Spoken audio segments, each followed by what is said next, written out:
Hello guys, welcome to प्रहार classes. आज हम डिस्कस करने वाले हैं पीईटी 2022 का जो सेकंड टॉपिक है, जिसको वैदिक संस्कृति बोलते हैं। तो सबसे पहले हम जानेंगे कि वैदिक संस्कृति इसका नाम क्यों पड़ा। क्योंकि इस संस्कृति में वेदों का निर्माण हुआ, वेद लिखे गए, इसलिए इस संस्कृति का नाम वैदिक संस्कृति पड़ा।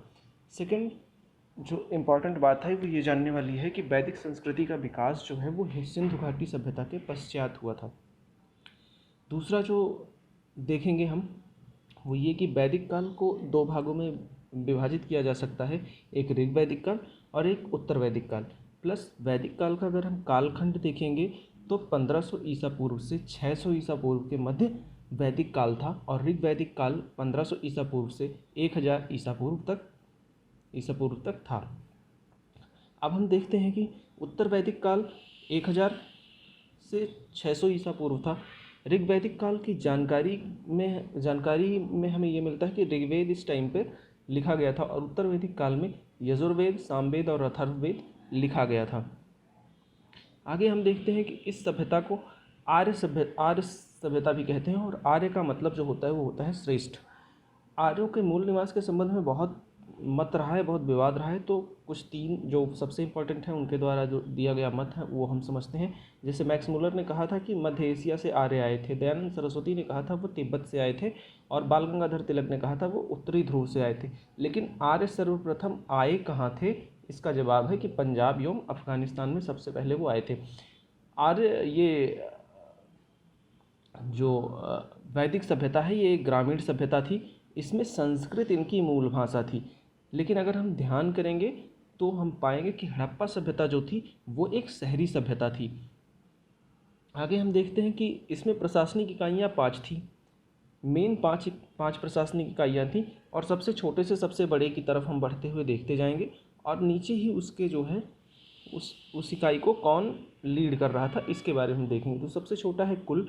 कई कुल मिलके ग्राम बनाते थे, कई ग्राम मिलके विश्व बनाते थे, कई विश्व मिलके जन बनाते थे, और कई जन मिलके राष्ट्र बनाते थे।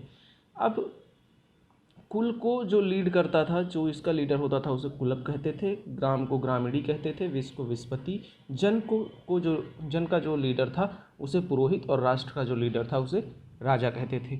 अब हम जानते हैं ऋग्वेद के बारे में कुछ इंपॉर्टेंट चीज़ें। ऋग्वेद में जैसे 10 मंडल हैं, 10 मंडल, 1028 सूक्त और 10,462 ऋचाएँ हैं। इस तीसरा मंडल अगर हम देखेंगे, तीसरे मंडल में गायत्री मंत्र है, और तीसरे मंडल और गायत्री मंत्र के रचयिता विश्वामित्र हैं। अगला देखते हैं कि ऋग्वेद में स्रोत और प्रार्थनाओं का संचय है। इसमें कुल मंत्रों की संख्या 10,580 है, और इसमें से 118 मंत्र दोहराए गए हैं। अगर हम देखेंगे तो 10,580 माइनस 118 करेंगे तो हमारे पास आ जाएगा 10,462 ऋचाएँ जो मूल हैं, पर इसमें कुल मंत्रों की संख्या 10,580 है। इसी तरीके से यजुर्वेद के बारे में हम देखते हैं।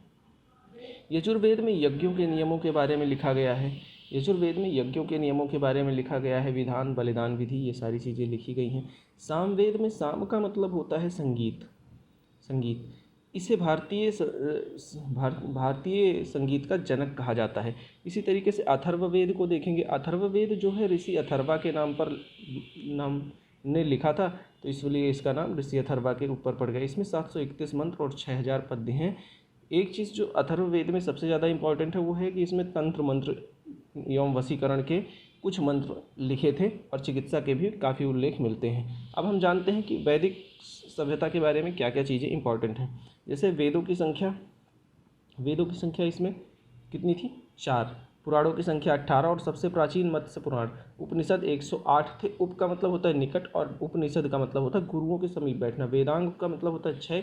सत्यमेव जयते कौन से उपनिषद से लिया गया था? मुंडोपनिषद से लिया गया था। वर्ण व्यवस्था प्रचलित थी, और वर्ण व्यवस्था ऋग्वेद के 10वें मंडल में पुरुष सूक्त में मेंशन है। वैदिक काल के देवता कौन कौन थे? वैदिक काल का मतलब है कि इसमें ऋग वैदिक काल के लिए हम देखते हैं। ऋग वैदिक काल के सबसे प्रचलित एवं मान्य देवता थे इंद्र। इंद्र किसके देवता थे? युद्ध और वर्षा के देवता थे। अन्य देवता जो थे एक अग्नि थे, वरुण वायु के देवता थे, सोम जंगल के देवता थे, मारुत तूफान के देवता थे, और रुद्र सर्वाधिक क्रोध वाले देवता थे। अब एक जो सबसे ज़्यादा इम्पॉर्टेंट टॉपिक है इस पूरे टॉपिक का, वो है कि ऋग वैदिक काल की जो नदियाँ थीं उनके अभी आधुनिक नाम क्या क्या हैं। तो हम देखते हैं कि सुताद्री जो है वो उसको सतलज बोलते हैं, अस्किनी जो है उसे चिनाब बोलते हैं, बिपाशा को ब्यास बोलते हैं, कुभा को काबुल बोलते हैं, कृमु को कुर्रम बोलते हैं, सदानीरा को गंडक बोलते हैं, सुवस्तु को स्वात बोलते हैं, पुरुषड़ी को रावी बोलते हैं, वितस्तता को झेलम बोलते हैं, सरस्वती या दृश द्विती को घग्घर बोलते हैं और गोमल को गोमती बोलते हैं। तो ये सारी चीज़ें क्लियर हो गई, 3-4 बार आप देखोगे तो याद हो जाएगा। अब वैदिक काल में 6 दर्शन भी प्रतिपादित हुए थे।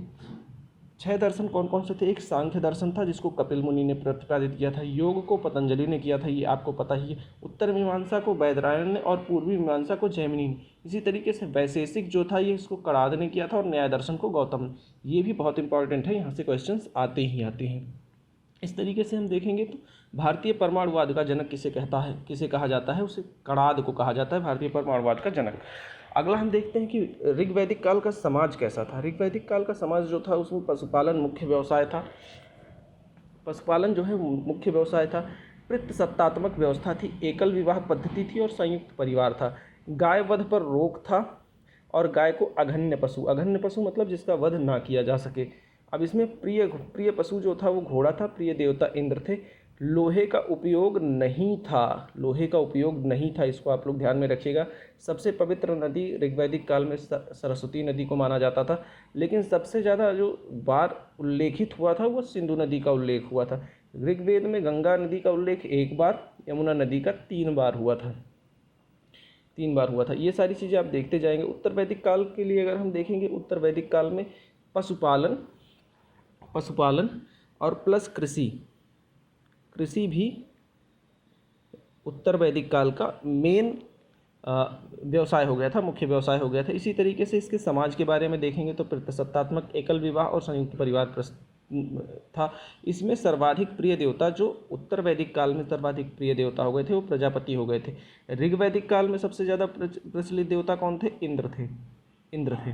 ठीक, अब आगे देखते हैं कि इस चीज़ में जाति व्यवस्था ने स्थान ले लिया था। ऋग वैदिक काल में वर्ण व्यवस्था था, उत्तर वैदिक काल में जाति व्यवस्था। इसमें अब देखेंगे कि जैसे यजुर्वेद में यज्ञ वगैरह की जो विधियां हैं उसके बारे में लिखा हुआ है। तो यज्ञ में पड़ने वाले जितने अन्न थे, जितने अनाज थे, उनको यजुर्वेद में किस नाम से जाना जाता है? जैसे यौ को जौ से जाना जाता है, व्रीहि को धान जाना जाता है, माड़ उड़द को और गूदक मूंग को, गोधूम गेहूं को, मसूर आदि खाद्यान्नों का वर्णन यजुर्वेद में मिलता है। ये आप तद्भव और तत्सम में भी पूछा जा सकता है। जैसे ये गोधूम बहुत फेमस क्वेश्चन है गेहूं का, तो इस तरीके से भी इसको याद रखिएगा।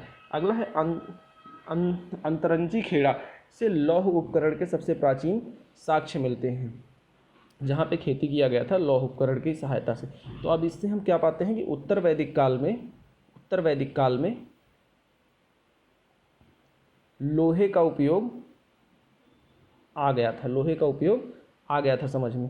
इसी तरीके से अन्य महत्वपूर्ण तथ्यों के बारे में देखेंगे तो एक टॉपिक और इस चीज़ में जो सबसे ज़्यादा इम्पोर्टेंट है, वो पूछते हैं कि कौन से वेद का पुरोहित कौन था और ब्राह्मण कौन था। तो अगर हम देखेंगे ऋग्वेद का पुरोहित होता था और इसके ब्राह्मण ऐतरेय और कौशिकी थे। सामवेद में साम मतलब संगीत गाता है, तो इसका पुरोहित उद्गाता हो गया। इसी तरीके से ब्राह्मण में इसका टाडव और जैमिनी हो गया। सिमिलरली यजुर्वेद में देखेंगे, यजुर्वेद का जो पुरोहित था वो अर्धवरु था और इसमें शतपथ ब्राह्मण और तैतरीय ब्राह्मण। यजुर्वेद को 2 भागों में बांटा जा सकता है, एक शुक्ल यजुर्वेद और एक जो है वो कृष्ण यजुर्वेद। तो अब ब्राह्मण कौन कौन से थे? शतपथ ब्राह्मण जो थे वो शुक्ल यजुर्वेद के थे, 7 से शतपथ 7 से शुक्ल। इसी तरीके से तैतरीय ब्राह्मण जो थे वो कृष्ण यजुर्वेद के थे। अगला हम देखते हैं अथर्ववेद का पुरोहित कौन था? ब्राह्मण कौन थे? इसमें गोपथ ब्राह्मण थे। अगला देखते हैं वेद त्रयी किसको कहते हैं? वेद त्रयी का मतलब होता है 3। तो 3 चीज़ों का ग्रुप जो होगा वो त्रयी होगा। इसमें अथर्ववेद नहीं था, बाकी तीनों वेद थे वेद त्रयी में, यानी कि ऋग्वेद, सामवेद और यजुर्वेद। अगला देखते हैं वर्ण व्यवस्था का उल्लेख मैं बता ही चुका हूँ, 10वें मंडल की पुरुष सूक्ति में है ऋग्वेद की। ऋग्वेद में वर्णित स्त्रियां लोप मुद्रा, ये बेहद इंपॉर्टेंट है, घोषा, सिकता, अपाला, विश्वधारा। अगला है कि जिस कन्या का विवाह नहीं हुआ था, यानी जो अविवाहित कन्या थी उसको अमाजु कहते हैं। क्वेश्चन आ सकता है कि अमाजु किसे कहते हैं, तो अविवाहित कन्या को वैदिक काल में अमाजु कहा जाता था। दास प्रथा प्रचलित थी वैदिक काल में, पर उतनी कठोर व्यवस्था नहीं थी दास प्रथा की। अगला जानते हैं कि नियोग प्रथा या नियोग विवाह किसे कहते हैं। नियोग प्रथा या नियोग विवाह किसे कहते हैं। महिला का उसके देवर के साथ विवाह, ये नियोग विवाह था। जब महिला का पति मर जाता था तो उसके देवर के साथ उसका विवाह नियोग प्रथा या नियोग विवाह कहा जाता था। इसमें पंचजन थे। पंचजन या पांच कबीले थे, जिसको आप बार बार पढ़ेंगे तो याद हो जाएगा। एक अनु है, द्रुहु है, पुरु है, तुर्वसु है और यदु है। विवाह में देने वाला उपहार क्या कहा जाता था, वाहतु कहा जाता था। वाहतु आजकल के संदर्भ में दहेज को आप मान सकते हैं। इसी तरीके से वैदिक काल में दो तरह की बैठकें होती थी, एक सभा और एक समिति। सभा जो होती थी श्रेष्ठ लोगों की बैठक होती थी, और समिति जो है सामान्य लोगों की बैठक होती थी।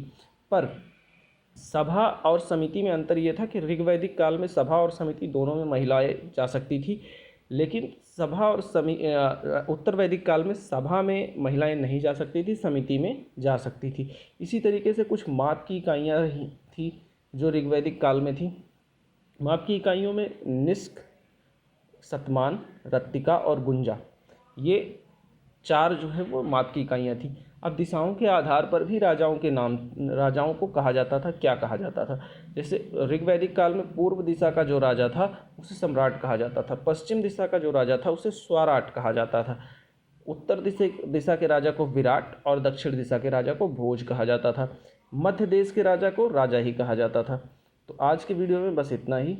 अगर आपको वीडियो अच्छी लगी हो तो please like the video, subscribe the channel and share with your friends. Thank you very much.